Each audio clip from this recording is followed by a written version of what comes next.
Hello, and welcome to Working Historians, a podcast series where we discuss what historians do with their lives. I am Rob Denning, Associate Dean for Liberal Arts for Southern New Hampshire University's online history programs. In this episode, we continue our series on how historians research and write on historical topics. In our previous episodes, we discussed how historians select research topics, how they develop research questions, and find relevant secondary sources. To recap, secondary sources are books, articles, and artifacts created by people who did not participate or directly witness the historical events that they're writing about. Those authors are building their accounts on what we call primary sources, which is what we are talking about here today. Primary sources are those created by people who participated in or were witness to historical events. These might be memoirs, diaries, letters, interviews, or some other form of testimony. In a research project, the primary sources will be your main source of information, the raw data on which you will build an argument, and, to be honest, your main source of fun, because this is where you will see the human experience of history firsthand. As you read or experience primary sources, you will get to know the people involved, witness their humanity, and better understand the past. So, in this episode, my hand-picked panel of historians will discuss different ways to search for relevant and useful primary sources, how to determine which primary sources might be more useful or important than others, and the historian's ethical responsibility to be familiar with as much of the primary source base as possible. As in our previous resources, the panel of historians consists of Eric Greisinger, Allison Millward, C.B. Repass, Matt Chandler, and Ryan Tripp. Okay, historians. So we've found a topic, we've developed a research question to help guide our research on that topic, and we have found a bunch of secondary sources to help establish the context and assess the current state of the literature on this topic. So how do we get started finding primary sources so we can finally get to the meat of our project? Again, go to the library. Think about the broader scope of your topic. You have a loose question, you have something you want to find out, and I always use myself as an example so I can explain to the student. In my course, my announcements always revolve. I did a battle, the Chosin Reservoir, but my students understand that when we talked about bias, I said I had a very specific bias. My father-in-law was a survivor of the Chosin Reservoir battle and Korean War. But my question was, how does collective memory affect the survivors over the decades? Because a group of guys had met for 40 years. They met every Tuesday night, the first Tuesday of every month. And how did their memories change what they think happened? So this was a very different approach. I said, so think about, so what's your topic? We got to find the primary evidence. So let's start at the very, very beginning. Here's your event. Where are you going to find this stuff? Newspapers, archives. I spent days in the Marine Corps archives working on interviews taken in the field right as they didn't retreat, as they withdrew from this battle. What were they saying, so that I could then compare it 50 years later. So this is what they need to determine: the base, the very broad base, to find out the primary sources at the time of the event. Newspapers, diaries, letters. Was there video then? Are there videos to be found? And again, let's use that library source.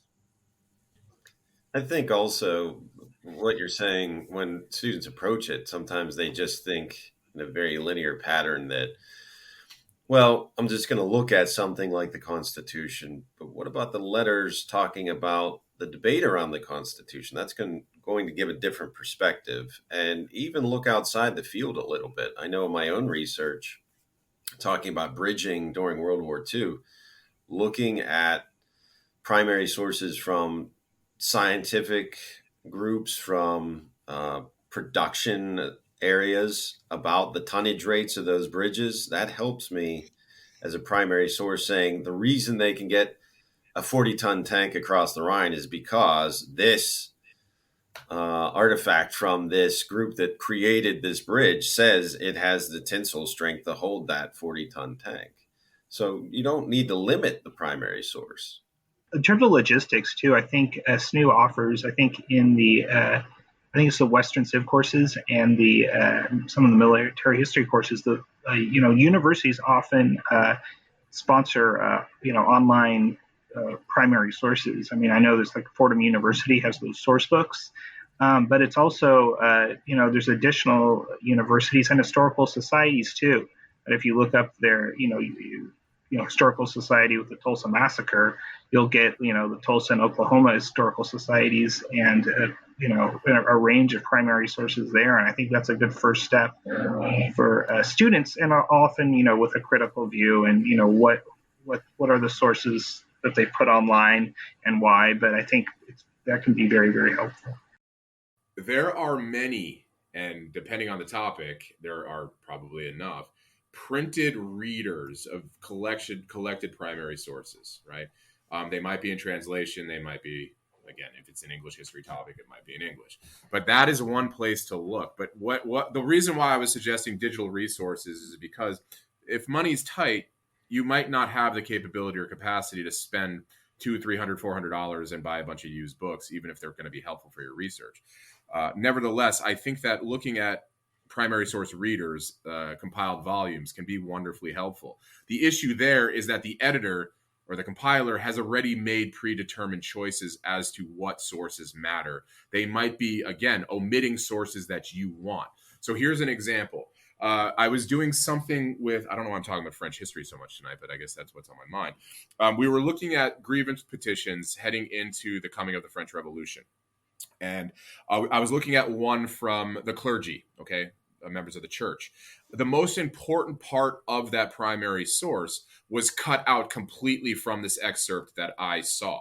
So that choice by that editor, by that host of that site, did not really, in my view anyway, interpret that source accurately, because the meat of that source was taken out completely. And that could be a problem. So one of the things that we have to be realistic about is you're probably going to have to rely on some excerpted materials, some edited down materials, right? You might not be able to read the Anglo-Saxon Chronicle in full. Okay, you might not. You might not be able to read Don Quixote, whatever. You might be able to get a representative sample of that in excerpt form. But again, this depends on the level and it depends on the length. So if you are, in fact, writing a master's thesis, it's ideal to find the full text. If you're writing a 5-page paper, we do want you to engage with the primary source in some capacity. So the excerpt will probably be acceptable at that level. So it really depends, again, on the goals of the project, the level of advancement in terms of where you're at in your own historical education. But one of the problems we do have with primary sources, of course, is if we're doing web searches, how do we know if someone's site is translating something accurately? That's a really tricky situation. So in a sense, or in essence, the same skill set that you need to develop to, say, discern accurate news stories from inaccurate news stories, that's something that can be applied here to identifying the veracity of, or they might not be true, but I mean the accuracy, of a translated source, or if it's excerpted, making sure that it is representative of the whole. Now, students tend to go to sites like Fordham's Internet History Sourcebook. They'll go to BYU, Eurodocs. And those are fine. Those are great places to start. But as you had suggested, look at what your secondary sources are referencing. Now, you don't want to just take an entire bibliography from another historian and take it as yours. Oh, this is mine now, right? But you could, if you had, say, 5 books, they're going to be citing primary sources. If you can track those down, you can use those sources. But again, it would be, to me, academically dishonest if you took somebody's monograph and just took all of their primary sources and said, these are now my primary sources. Because that's not your selection. That's their selection. But it's certainly reasonable to say, all right, this is clearly, like you were saying, if this is discussed all the time, like Domesday Book, again, looking at England now, if someone's citing that all of the time, clearly that is an incredibly important source for understanding English society at the time. If you bypass that, you're missing key evidence that other historians have referenced. So if you see it a lot, yeah, touch on it. And with primary sources, remember, they can be outright incorrect because that'll demonstrate the thinking of the time. I don't like the phrase, but zeitgeist, or, how people perceive something. So let's talk about the history of pandemics really quickly. People's misunderstanding of miasmatic theories versus the germ theory of disease. That is a problem. They understood that something was in the air making them sick, but they didn't understand why, right? So that can be fun, but you have to be careful, right? If you're picking something that's deliberately included in your paper to show that it's patently false, you need to make sure that you're not just setting up a straw man to knock it down. It has to serve a bigger purpose for your paper. But primary source location is actually harder than a secondary source location, in my view. Significantly so. Significantly so. It is, because it's scattered all over the world. And that's where it gets difficult for students when it comes to looking for primary sources, is that a lot of times you're going to be doing archival research. Right. And I deliberately avoided archival research because you might not have the ability as a BA student to go travel to Nicaragua to visit some archive. Right? And as a BA student, yeah. But I'm gonna push onward to grad school and beyond. The professional historian is going to be ethically responsible for finding all available primary sources on a topic, not just the ones that are digitized, right, not just the ones that are available in the US.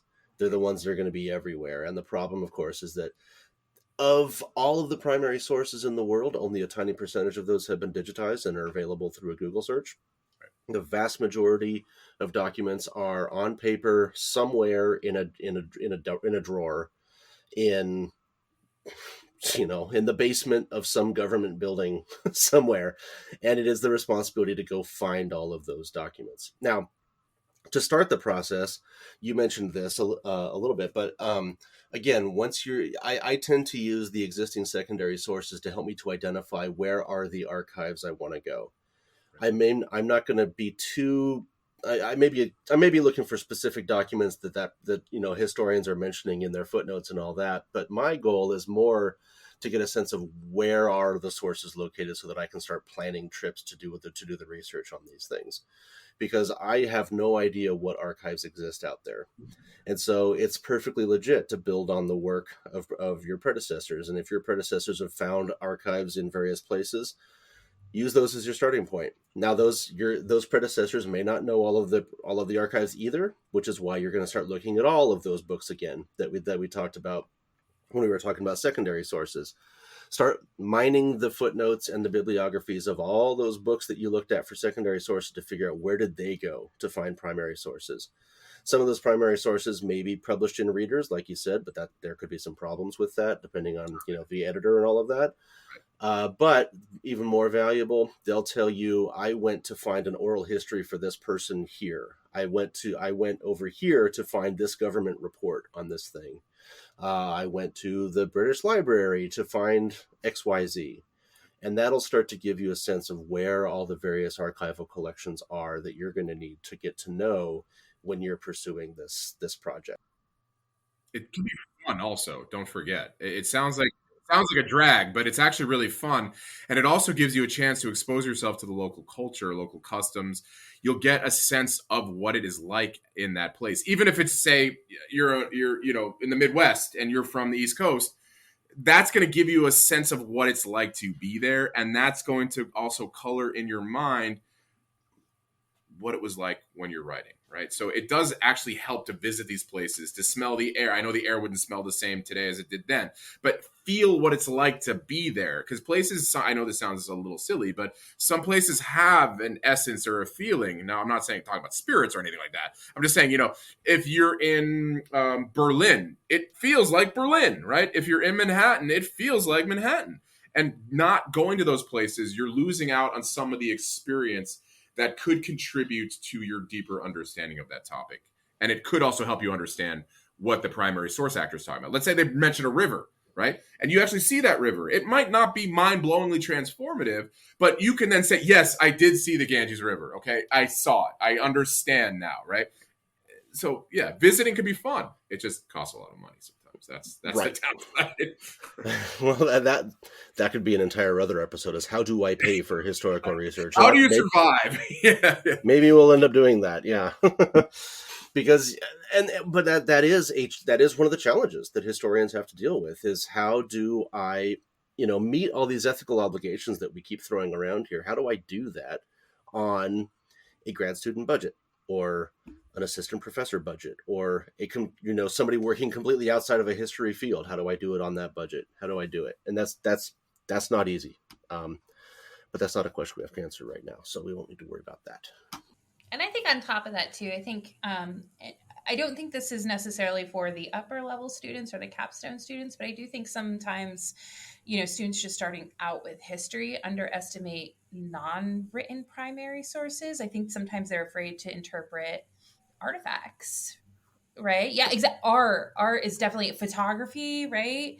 And, you know, I think that, I mean, for me, especially, when I'm writing about nurses on the Western Front, I mean, their jobs were very hands-on. Like and everything from what they wore to what they were allowed to do, what they how like what they touched, right? That's like, if you can find some sort of material attachment to your topic, you should be, right? You should be trying to interpret that. So I definitely encourage students to think about, who exactly are you writing about? And of course, I love the idea of kind of fighting the broad newspapers and the documents and documents surrounding that. But yeah, don't be afraid to interpret artwork. Don't be afraid to interpret it goes back to, some students only think that there are only certain types of history. But like I said, with the nurses' uniforms, fashion history is history. It's loaded with meaning. It's loaded with rank, and it's loaded with gender ideology, right? And it's loaded with, all of this stuff that's going on, and how nurses have to kind of perform their profession. So definitely look around, but like, once you start getting a source and you read that source, like, pick up on some of the material things, or the tangible things that they're talking about.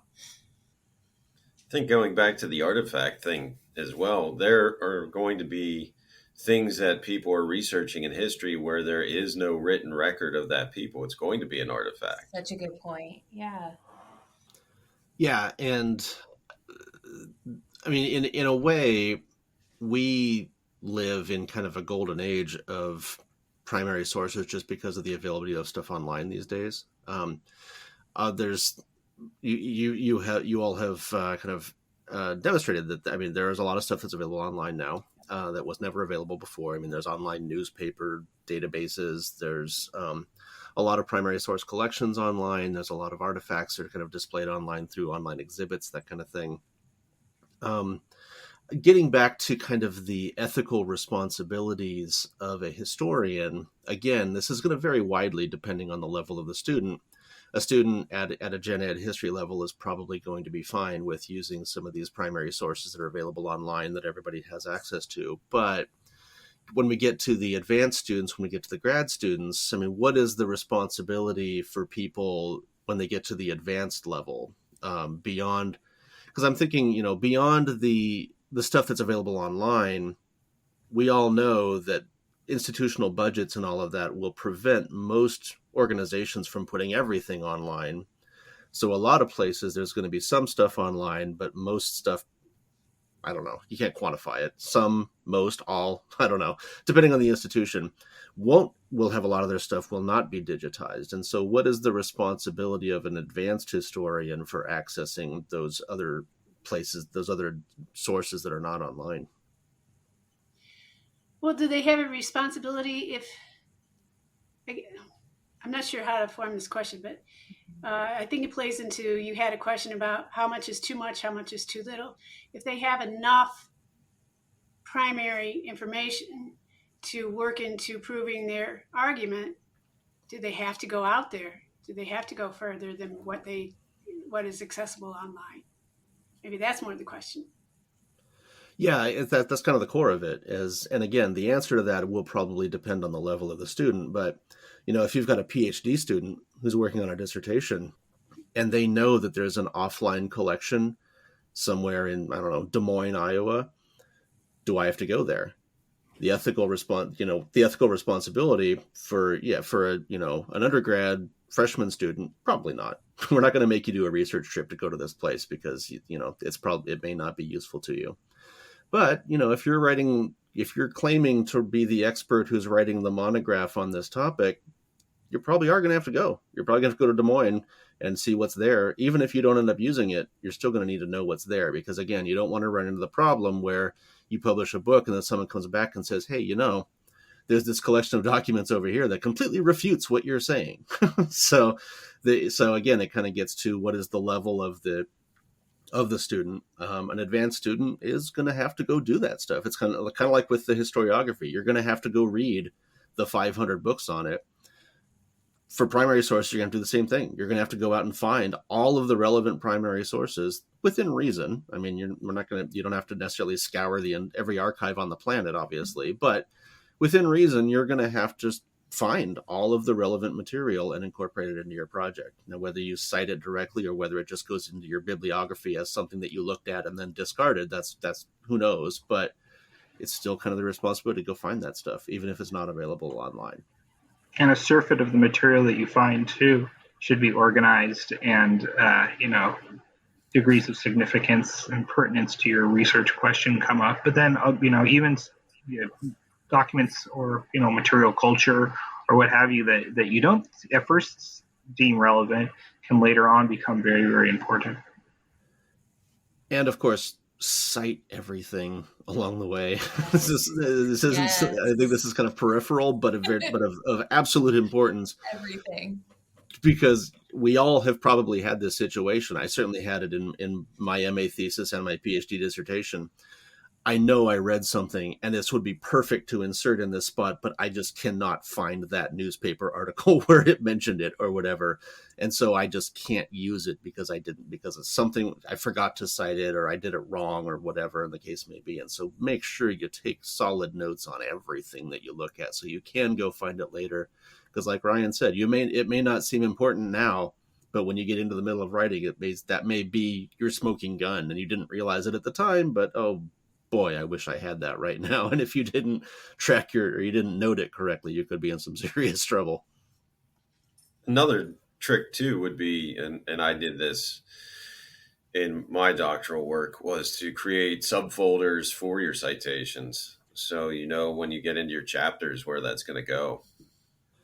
Yeah, there's a lot of people who use citation apps. Like Zotero, I think, is one of them, and EndNotes, I think, is one of them.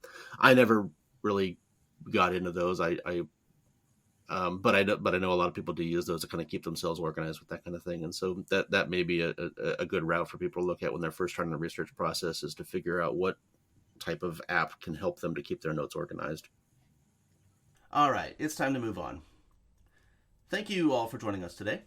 Join us again in 2 weeks when the panel will explore the question, how do I develop a thesis statement or an argument for my project?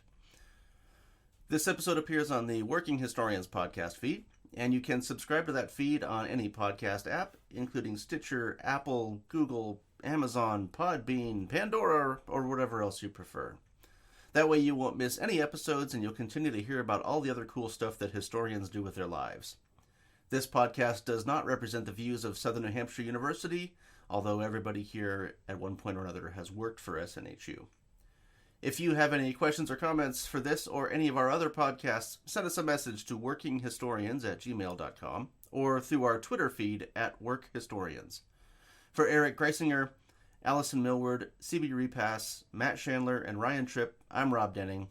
And if you really want to blow your mind, consider how historians of the future will have to wade through all of the primary sources that each of us creates today through social media posts, text messages, and emails. The poor historian who has to dig through Twitter. Ugh.